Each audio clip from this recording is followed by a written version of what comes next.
Alors pour commencer avec un tout petit peu de retard, mais quand même, joyeux Noël à tous. Aujourd'hui, on va faire la suite de la vidéo d'hier, puisqu'hier je vous ai parlé de combien de temps il fallait pour générer 1000 € par mois. Donc on a vu qu'au bout de 6 mois, si on s'y prenait bien, c'était largement faisable. Et dans cette vidéo, je vais répondre à la deuxième question que j'ai reçue le plus souvent dans les messages que vous m'avez envoyés par rapport à la formation Totale Liberté. Cette deuxième question, c'est tout simplement « Je n'ai pas d'idée de quoi faire ».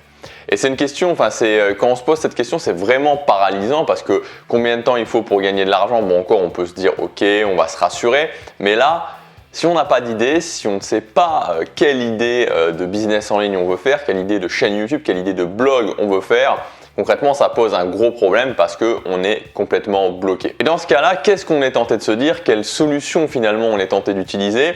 C'est soit d'attendre. Alors on va se dire, ok, je vais attendre 1 mois, 2 mois, 3 mois et peut-être que je vais avoir une meilleure idée, je vais réfléchir tranquillement, peut-être que j'aurai une meilleure idée. Mais en général, quand au bout d'une semaine, on n'a pas d'idée, c'est pas au bout d'1 mois, c'est pas au bout de 2 mois, c'est pas au bout de 3 mois qu'on a une idée, en tout cas une idée qui va vraiment faire la différence. Ou alors la deuxième chose, c'est de se dire ok, j'ai pas d'idée, je vais quand même me lancer et je vais prendre une idée bateau où il y a beaucoup de gens qui l'ont déjà fait, qui fonctionne, c'est sûr. Mais en général, le fait de reprendre une recette qui a déjà fonctionné, de reprendre la même chose qui a déjà fonctionné chez quelqu'un d'autre, c'est pas généralement une excellente idée. Moi, ce que je pense et je crois que c'est la meilleure solution, c'est de se poser tranquillement pendant un temps déterminé, pas trop longtemps, et de régler une bonne fois pour toutes ce problème de l'idée, ce problème de je ne sais pas quoi faire. Là, on est pendant les vacances de Noël, c'est-à-dire que très bientôt, c'est le 1er de l'an.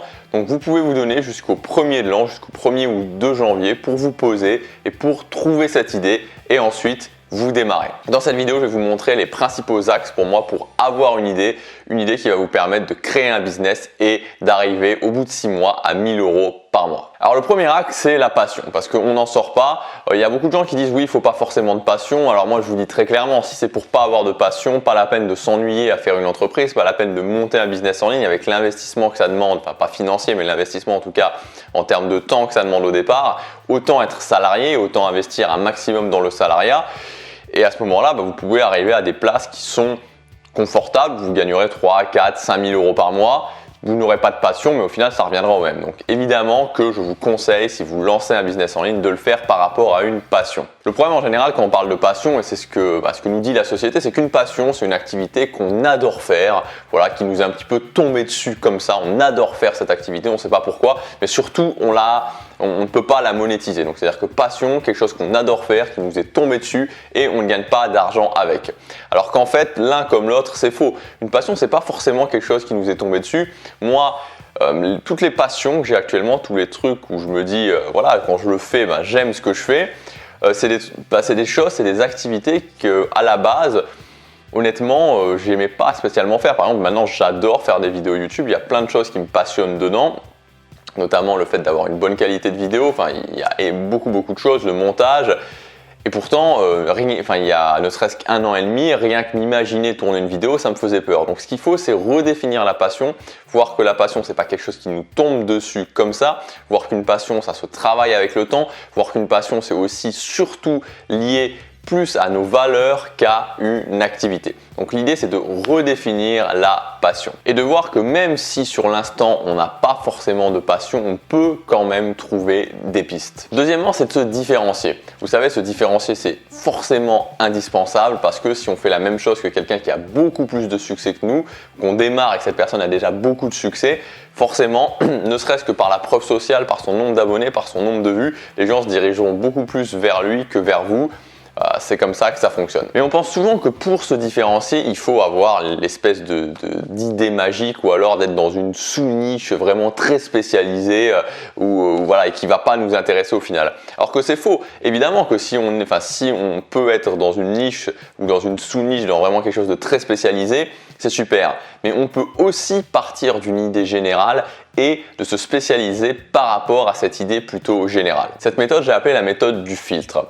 Ça veut dire qu'on ne va pas forcément partir dans une niche, mais en posant des filtres, en posant différents filtres, on va réussir à transformer une thématique généraliste en une thématique de niche. Un exemple concret sur une thématique qui représente quand même un énorme marché, c'est la thématique du fitness, tout simplement parce qu'il y a beaucoup de gens, et moi je peux vous dire, j'en faisais partie, qui ne se sentent pas bien dans son corps, et on a beau dire il suffit de développer sa confiance en soi, peut-être, et moi je pense que c'est indispensable de se sentir bien quoi qu'il arrive dans son corps, donc c'est un énorme marché. Le truc c'est qu'il y a déjà beaucoup de gens qui sont dessus et beaucoup de gens qui font que ce soit des blogs, des chaînes YouTube sur le fitness. Donc si on démarre en se disant juste je vais faire un truc de fitness, concrètement ça va être très compliqué. Alors l'idée ça va être de poser plusieurs filtres. Et un premier filtre qu'on peut poser, ça peut être par exemple de se dire ok je vais partir sur la thématique du fitness, mais le fitness à la maison.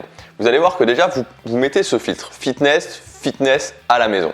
Et rien que par ça, déjà, premièrement, vous vous différenciez, mais surtout, quand vous allez faire votre contenu, vous allez pouvoir tout orienter par rapport à ce filtre. C'est-à-dire que vous n'êtes pas obligé de vous priver de parler de certaines choses, mais tout va passer par le filtre du fitness à la maison. Vous pouvez aborder absolument tous les sujets que vous voulez, mais tout passera par ce filtre. Vous pouvez poser un premier type de filtre, comme on vient de le faire, qui est un filtre d'idées. Vous pouvez poser un deuxième filtre d'idées. Vous pouvez poser d'autres types de filtres, qui sont par exemple des filtres de format. Il y a énormément à faire à partir de ça, et donc en partant d'une thématique très généraliste, on peut rapidement arriver à quelque chose où on est vraiment spécialisé, ce qui va nous permettre de nous différencier. Et enfin, le dernier point, c'est le potentiel économique. Donc là, évidemment, c'est très marketing, ça ne fait pas forcément rêver. Si votre but, c'est de générer au bout de 6 mois 1000 € par mois, à un moment donné, il faut venir dans la réalité, il faut se dire ok, il faut qu'il y ait un potentiel économique. C'est-à-dire que l'idée, c'est pas de vendre aux gens des choses qu'ils n'ont pas envie d'acheter ou de forcer les gens ou d'essayer de manipuler les gens. Non,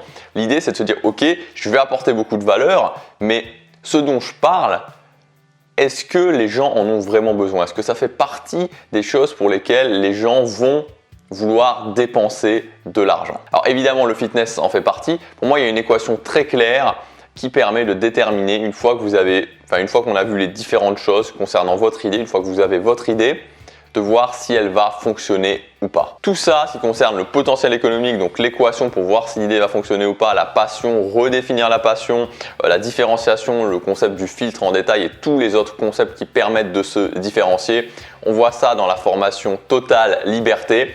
L'idée claire, nette et précise, justement, c'est qu'à la fin du jour numéro 1, parce qu'on voit ça dans le jour numéro 1, vous ayez votre idée et dès le jour numéro 2, on démarre sur les business models. Donc ça règle complètement le problème de l'idée, vous n'avez plus qu'à suivre le parcours du jour 1 et à la fin du jour 1, vous avez votre idée. Mettez à profit cette semaine de vacances ou si vous n'êtes pas en vacances, cette semaine de fête, en tout cas cette semaine un petit peu, où il y a une ambiance particulière pour trouver votre idée et démarrer votre business en ligne si c'est dans vos objectifs évidemment pour l'année 2017.